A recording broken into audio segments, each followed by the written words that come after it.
আমরা একটা হাহাকার অবস্থায় বসবাস করছি। আপনারা সবাই জানেন আমাদের বিএনপির অনেক নেতারা আজকে জেলে বন্দি অবস্থায় আছে, নির্যাতিত অবস্থায় আছে।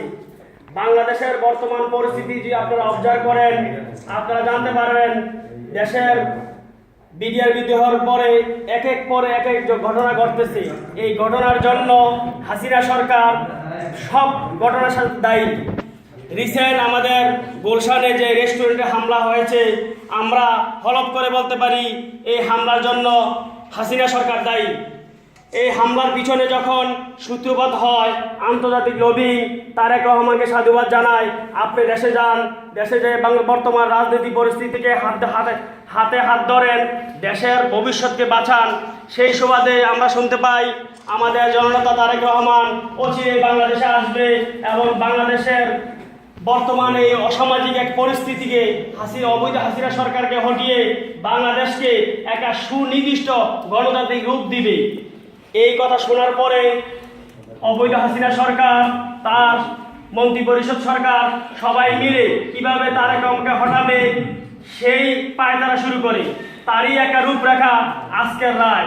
আপনারা জানেন, আপনারা হয়তো অবগত আছেন, 2013 সালের 17 নভেম্বর নিম্ন আদালত তারেক রহমানের এই মামলাকে বেকসুর খালাস প্রদান করে।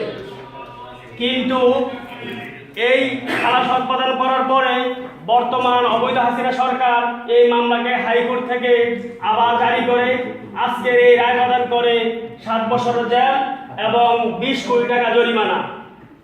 আমরা এটা প্রতিবাদ করি, তীব্র প্রতিবাদ জানাই। আপনারা হয়তো ভালো করে জানেন তারেক রহমান 2008 সালে বাংলাদেশ থেকে লন্ডনে প্রত্যাপন করেন। এই 2008 সাল থেকে আজ অদ্যাবধি কাল পর্যন্ত তার নামে 262টা মামলা প্রদান করা হয়। 262টা মামলার মধ্যে আজ অদ্যাবধি কাল পর্যন্ত একটি মামলারও সুনির্দিষ্ট কোনো আলামত পায় নাই এবং পাওয়া সম্ভব না।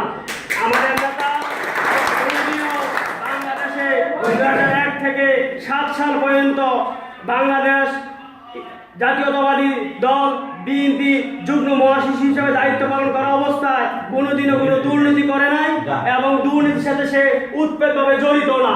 আমাদের নেতা সৎ বিদায় আমরা এই নেতার আদর্শে আমরা রাজনীতি করি এবং আমাদের রাজনীতির মূল উদ্দেশ্য হলো তারেক রহমান তুমি এগিয়ে চলো, আমরা আছি তোমার আশায়, আমরা সবসময় আছি। তারেক রহমান জিন্দাবাদ। আমরা সব সময় তারেক রহমান আদর্শে উজ্জীবিত হয়ে বাংলাদেশের রাজনীতিকে ইজালির মাটিতে আমরা কিভাবে রূপরেখা দিব সেই আশা নিয়ে আমরা